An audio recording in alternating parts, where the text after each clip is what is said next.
Oh, does this have bacon in it? Yes. When I first started keeping kosher, this is how all my dinner parties would go. I'd hang out with my friends and they'd be eating their triple stacked shrimp cheeseburger with bacon. That's a real thing, right? And I'd be like, nah, I'm good. These ice cubes are super filling. I was a real hit at parties. It took a little while to figure out how to keep kosher and still, have a social life. But inevitably, someone would ask the question, why are you doing this? Do you really think God cares what you eat?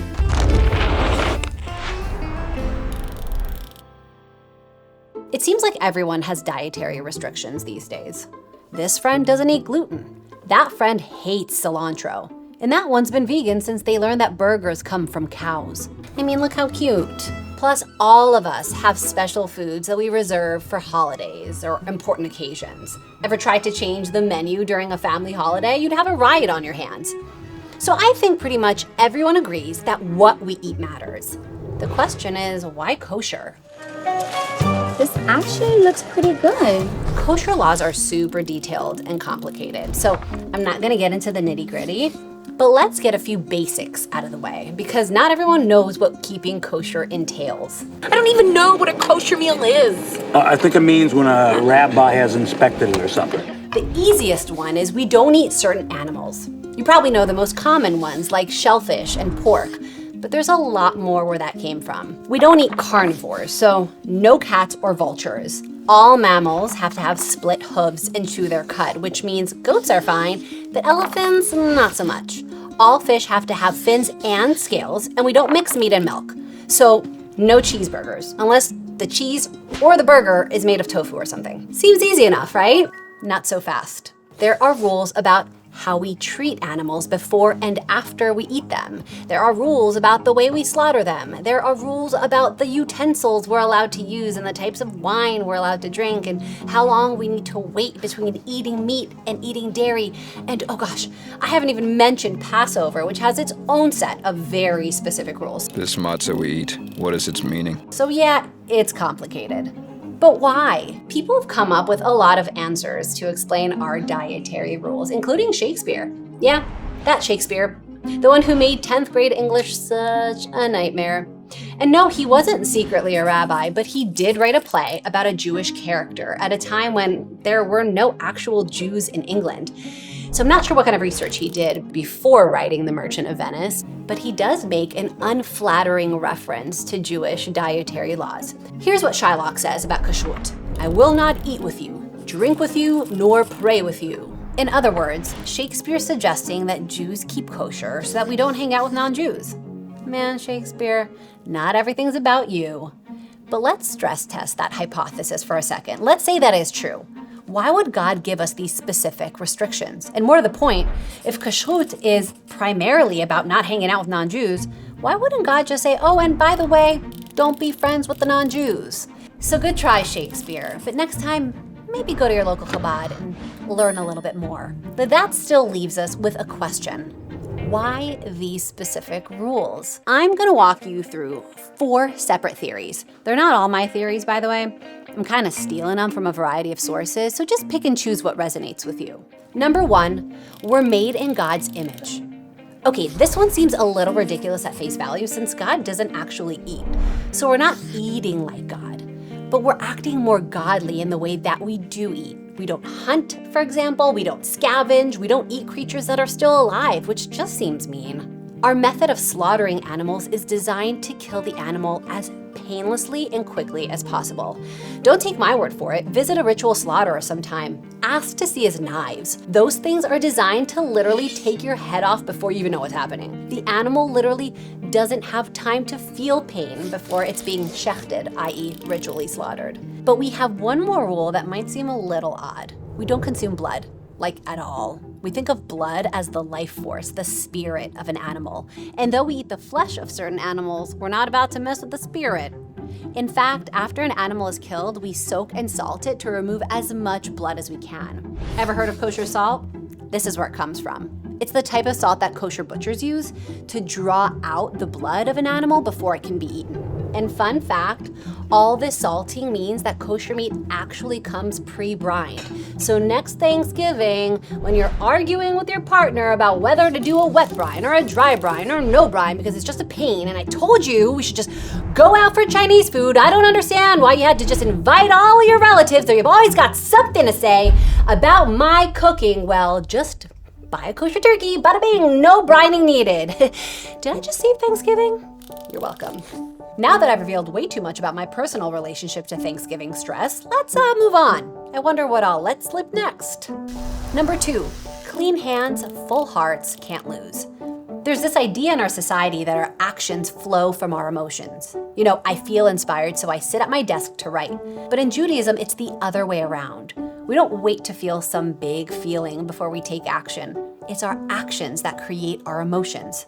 He wasn't talking about Judaism, but Pablo Picasso actually encapsulated this perfectly. He said, inspiration exists, but it has to find you working. He may have been a jerk to the women in his life, but even jerks get it right sometimes. In other words, we can't just sit around waiting for the magic moment that we fall in love with God. That magic moment can only come when we're doing the mundane, everyday work of building a relationship with God. And nothing is more mundane and everyday than eating. Unless you're like intermittent fasting, in which case, I'm so sorry. I tried that once and I was incredibly cranky the entire time. So the way that we eat helps us cultivate our relationship to God. Even when we eat animals, we take an ethical and gentle approach. We aren't allowed to eat animals who were killed through suffering. We don't kill a mother and offspring on the same day. We send away a mama bird before we collect her eggs. And we don't cook milk and meat together. Milk is how a mother nurtures and builds a bond with her child. Meat is the opposite of that. At the end of the day, it's a dead animal. Out of respect, we don't mix the two. I like these concepts, by the way. I like the idea of living a kinder life. Now, plenty of people might say, but hey, you're still killing an animal to eat it. And that's true, but like it or not, eating animals has always been a part of Judaism. Which brings me to number 3, food as history. I'm not the first person to point out that food is linked closely to ritual.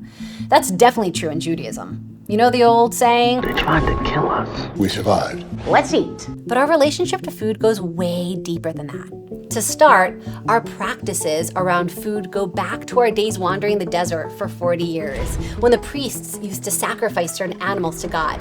We only sacrificed the animals that were considered ritually pure according to the Torah. And these days, we don't do animal sacrifices, but we do maintain rules about which animals we can and can't eat.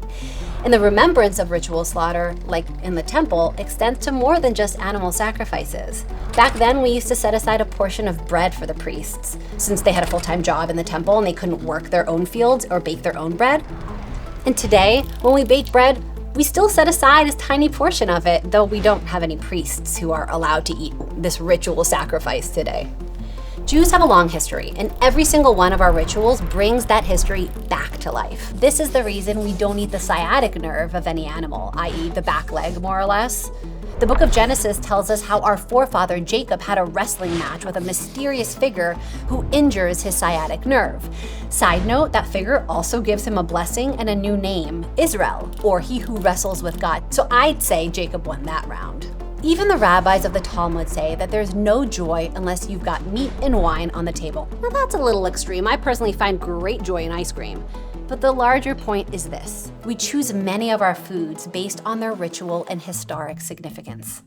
Food plays a huge role in how we celebrate and how we mourn. And I love that keeping kosher can remind me, at least, to be mindful of the special relationship between food and history. But it's more than just history. Keeping kosher is also a reminder of our personal relationship to God. Which brings me to number 4, hitting the smorgasbord for the Lord. First of all, I think I have to start my own catering business and call it Smorgasbord for the Lord. Maybe if this whole YouTube spirituality thing doesn't work out. Like everything else in life, eating gives us a choice. Do we want to make the world better, or do we want to make it worse? I guess there's also neutral. That's a choice too. And when I say better or worse, I also mean metaphysically. How do you make the world metaphysically better? I know it sounds kind of woo-woo, but this isn't just a Jewish concept. Mindfulness has become a buzzword for a reason. And one of the ways to make the world better is to be mindful of the choices that you make. That's exactly the essence of keeping kosher. It's a system of making humane, loving choices around our relationship to food. Some of those choices are mandated by the Torah, like eating humanely raised and humanely slaughtered meat. Others have been adopted over time, like not wasting food, or like showing appreciation for what we have by saying thank you before and after we eat.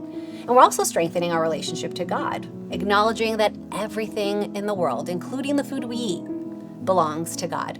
We're just benefiting from it.